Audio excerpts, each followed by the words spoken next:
So at Keats we make small metal stampings, wire forms, and assemblies, smaller like little metal parts for electrical applications, automotive, medical.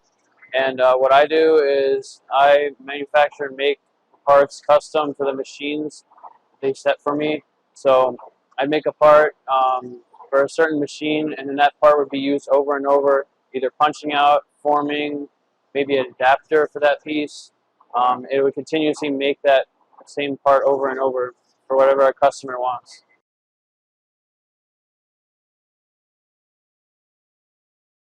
It's a super skilled position. Usually you need school for the position that I'm in, that I'm doing.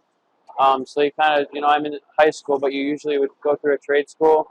So I'm probably going to do that anyways, but it's a lot of it is super skilled, and you learn most of that, the fundamentals that you need at high school level, and then you just build on that. So you have the basics at high school, and then they teach you more and more, and it's just a really valuable class at high school for this kind of job and career.